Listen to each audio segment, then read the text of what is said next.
Welcome back to cooking every single recipe in the official Stardew Valley cookbook. Today we're making banana pudding. Don't forget to subscribe and vote for what to make next in the comments below. And yeah, sorry if I sound off, it's because I am sick. To start this recipe off, you're going to heat 3 cups of whole milk just until it starts to steam, about 6 to 8 minutes. Once it's done steaming, you're going to take it off the heat.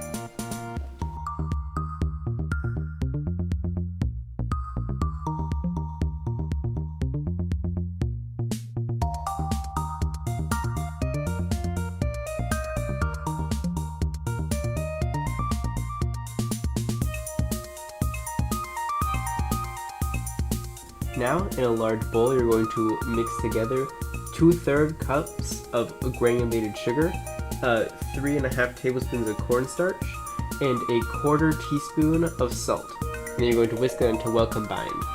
Now you're going to add 1/3 cup of heavy cream and 3 large egg yolks at room temperature and whisk until smooth. And then you're going to gradually add half of the hot milk, whisking constantly because you don't want to mess up the egg yolks. Once that half hot milk is mixed into the sugar mixture, you're going to then reverse it and dump the mixture in the bowl into your saucepan, gradually as well. Now on medium heat, you need to make sure it's on medium, you're going to whisk it until it starts to bubble. It'll take about 20 minutes, but you have to be patient or you could mess up the whole thing. Once it's started bubbling, you're going to add 3 tablespoons of creme de banana with no higher than 30% alcohol, and then you're going to whisk it until it gets to your desired consistency, about 5 minutes, and you're going to then remove it from heat, whisk in a teaspoon of vanilla extract and 2 tablespoons of cold unsalted butter cut into cubes. And you're going to whisk that until they're all combined. You're now going to put saran wrap directly onto your pudding and put it in the fridge for at least 2 hours. Now in a medium bowl, or actually I would go for a small bowl, you're going to whisk together. I use an electric mixer because I didn't feel like destroying my shoulder.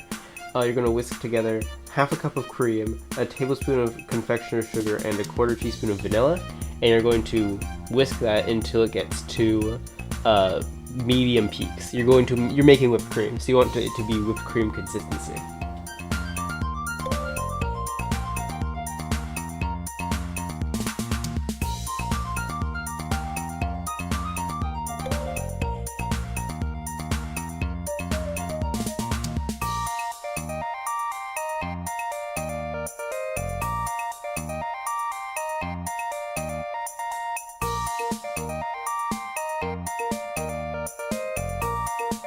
Now you're going to take 4 small bananas and you're going to peel them and slice them into about 1/4 inch pieces on a slight angle.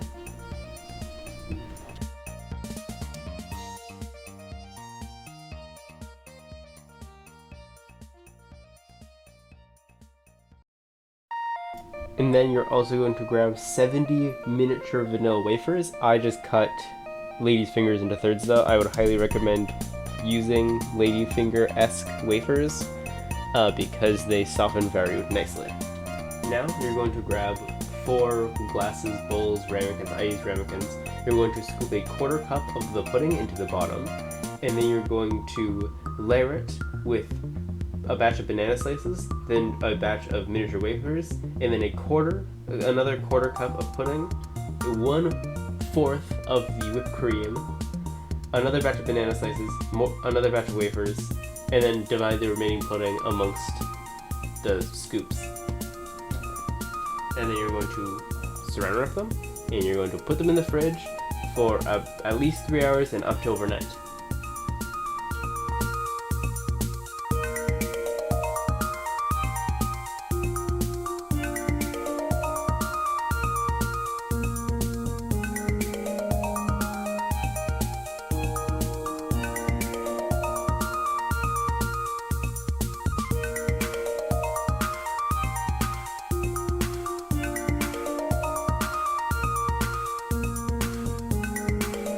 And just before you're ready to eat, you're going to make another batch of whipped cream, same way as we made it before, and you're also going to cut a banana into quarters lengthwise, like you're going to cut it in half lengthwise and then in half again lengthwise. You're going to coat it in sugar, and you can put it underneath a broiler or use a butane torch to caramelize it. Mine did not caramelize properly. I don't think I had them underneath the broiler for long enough, but also just the sugar just simply didn't harden. If I don't have a butane torch, but if I did, I would have used that. And then to serve, you dollop the top with whipped cream and add your caramelized bananas, and enjoy. This was very good. Very banana-y, but I mean, what else are you expecting from banana pudding? I'm not normally the biggest fan of bananas. I like bananas, because I'm not crazy. But like, they're not a go-to fruit for me. But this was very good. The whipped cream and the wafers added a nice, like change up of texture. And just overall, it was just a pleasant flavor. I would highly recommend 8 out of 10.